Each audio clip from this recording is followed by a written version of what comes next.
think so often those who have experienced trauma, um, and trauma at extensive levels, mind has had the capacity and the ability to literally separate, and so that they can store the trauma events in other parts of their mind, right? So it's not all just front and center. And in that, in many ways, it's to keep them heart from to spare the heart, right?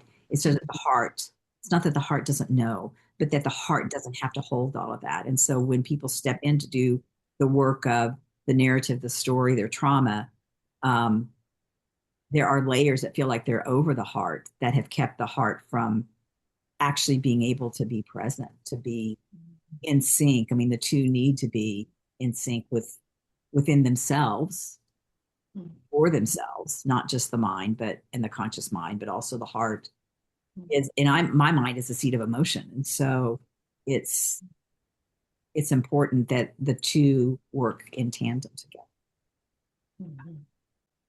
I'm reminded of the verse where it talks about how God will remove a heart of stone and replace it with a heart of flesh.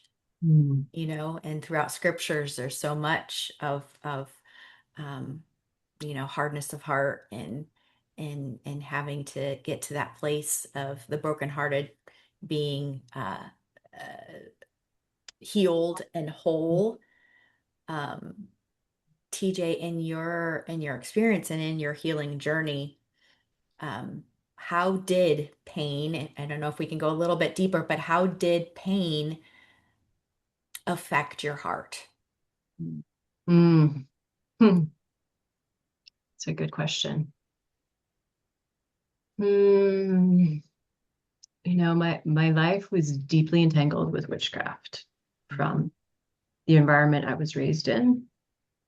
And so witchcraft has this way of deeply entangling your life with consequences. If you don't obey, you don't follow, you don't drop in line, there will be consequences. And those consequences often brought pain, whether it was death of animals, whether it was circumstances that, you know, were meant to punish because you weren't following in alignment with their belief of witchcraft and control. So, yeah, it can become, my experience has been, it can be complex. And is that the goal of the evil agenda? Is that the goal, is so that our heart becomes entangled, our heart becomes hard, our heart becomes disconnected? Is that the goal, or a goal? Sure seems like it is. I mean, everywhere you look, there is pain and brokenheartedness. And I think it feels like as a society, we've gotten so numb to it. We've gotten used to people being sick and dying and terrible things happening. And it feels like the heart just gets buried deeper and deeper the worse things seem to get.